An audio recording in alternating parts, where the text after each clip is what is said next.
My name is TC Stanton. I am the Director of Victim Services here at SAFE Incorporated. I work with victims of domestic and sexual violence. They might need options counseling.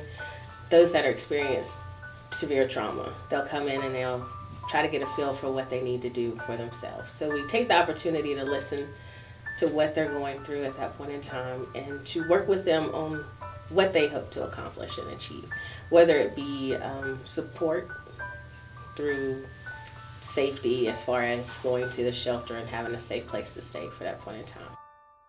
We assist them if there's any medical needs. If they've been assaulted physically, sexually, we can support them by going with them to the hospital. They get a rape kit or either talk to medical providers there to see what their next step is and to make sure that all of their medical needs are being provided for at that time. We provide options counseling for them so they can start taking steps and plans that they need in order to reach the little small goals that they have set in order to reach their long-term goal. Through that, we also can work with the short-term goals or the options counseling. If part of their goal is education, we can get them in touch with community resources to assist with a lot of other things that they may need. The goal setting is something a little more in the future.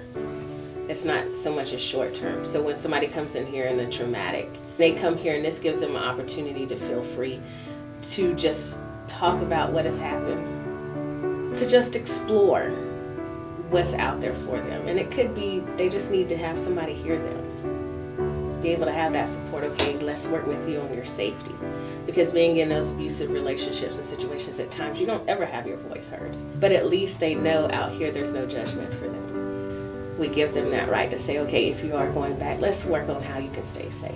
Let's work on a safety plan for you. What's going to work for you? I'm Erica Edwards. I'm the empowerment advocate for our shelter residents and for those clients in the community. My role at SAFE is to provide support and advocacy to any type of victim that may walk in the door with us. So they can come in seeking shelter services. They can come in the door seeking some crisis counseling, so they need to talk about how to prepare to leave. What do I do in this situation? They also can come in the door seeking support services from court. So that could be an emergency custody order, it could be a protective order, it could be legal counsel. So it can be a wider range of services that they may walk in the door. And I'm their first person of contact.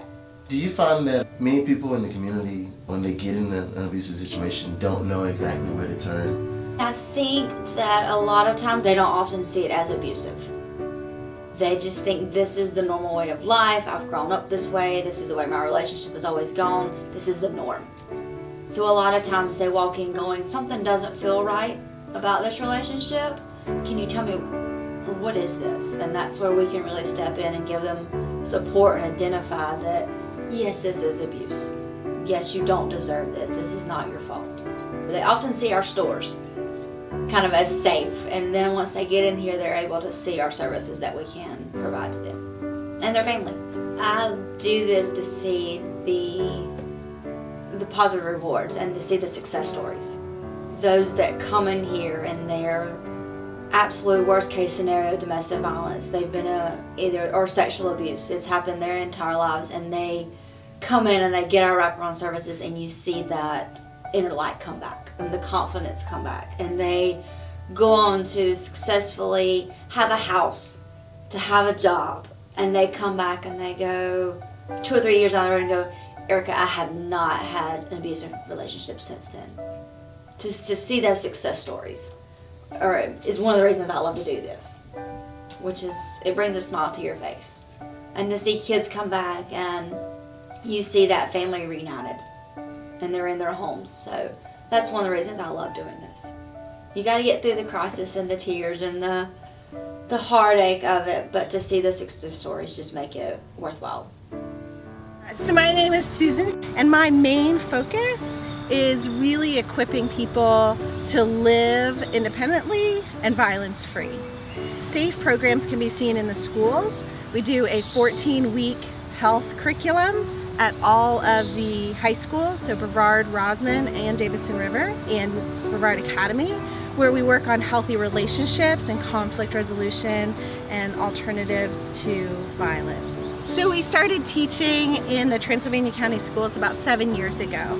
And we started within the high school, really trying to work with curriculum-based education, but also those soft skills of how you really interact and have healthy relationships in all aspects of your life. Then a few years ago, we expanded into the middle school.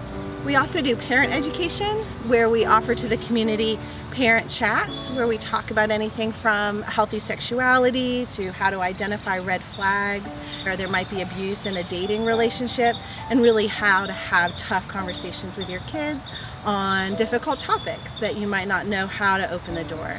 And so we offer those periodically throughout the year so that parents can come together and have dialogue in a safe spot so that they can take that home and really have these conversations with their kids. So the shelter has kind of morphed over the years, where it was a bunch of safe homes around the community to then really purchasing a shelter to this current location where we came in 2007. To me, when I drive into the shelter, it's just a peaceful haven where victims and survivors of domestic and sexual violence can come.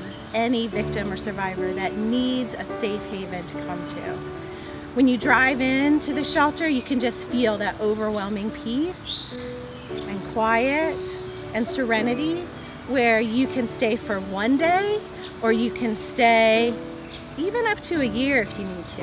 Because all of our victims have case management where they work towards goals of self-sufficiency. Some of our survivors have never balanced a checkbook. They've never been in control of money. They've never worked outside the home. Some of them have resources, so really see that whole range of people. But this is a place that they can come and just be in a safe place. It's monitored 24/7, and it's where they can stay. So the shelter is set up so that people with families can typically have their own rooms, and then singles might share a room with somebody else. But we've tried to set it up as homey as we can because we want people to know they have a safe space they can come to if they need it. We have an area that if they bring their pets, the pets can be safe and violence-free as well. Our food pantry is wonderful for folks who come in with no resources, or if they run out, they need that extra supplement. The outside area was a Eagle Scout project from a Boy Scout, and he built this playground so that kids can be active.